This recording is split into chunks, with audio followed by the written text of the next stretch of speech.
Hi everyone, I'm May. You know, they say revenge never brings peace, but sometimes it sure brings closure. Today I'm going to tell you about the day I found out my husband was cheating, and how my quiet heartbreak turned into a story firefighters will never forget. It was a rainy Thursday morning. I was making coffee when my phone buzzed. A message from an unknown number. At first, I thought it was spam.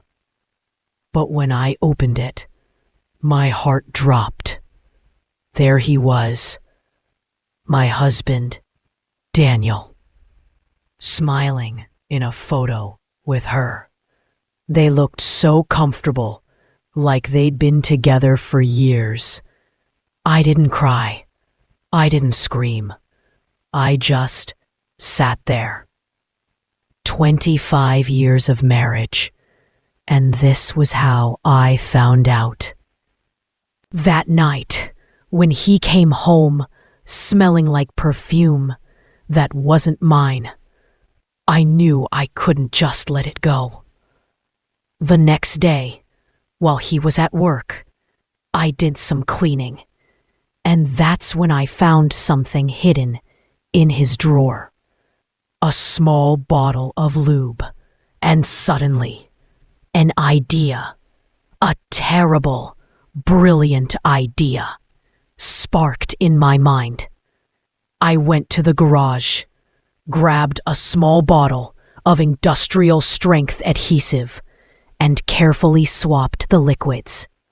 Same color, same texture. No one would know. And then I waited. The next evening, he said he was going out with friends. I smiled and kissed him goodbye. An hour later, I got a call. A strange number again. It was the fire department. "Ma'am, are you Mrs. Daniels?" the voice asked. "Yes," I said, heart pounding. "Well, your husband's in a bit of a situation. We need your help." When I arrived at the motel, there were flashing red lights, a crowd of people, and Daniel, completely red-faced, begging the firefighters for help. And beside him stood his mistress, looking just as stuck. Literally, they had used the glue, and now they couldn't separate. It took the firefighters nearly 3 hours to get them apart. Everyone was trying not to laugh, except me. Stood there, arms crossed, watching the man who had broken my heart, finally, stuck with the consequences.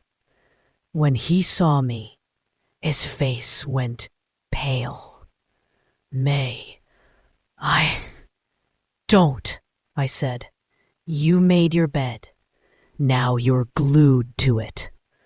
The next morning, I packed my bags.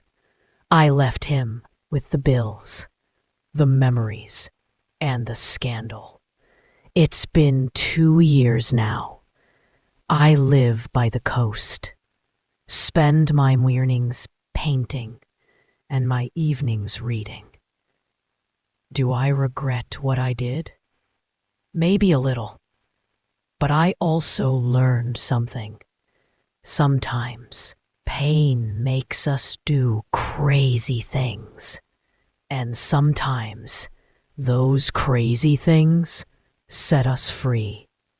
So, if you're listening to this and you've been hurt, don't lose yourself in the pain.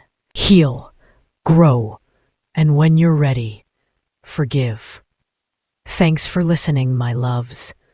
If this story made you smile, cry, or even gasp a little, give it a like, And don't forget to subscribe for more real-life stories every day.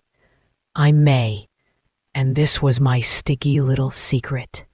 See you in the next video.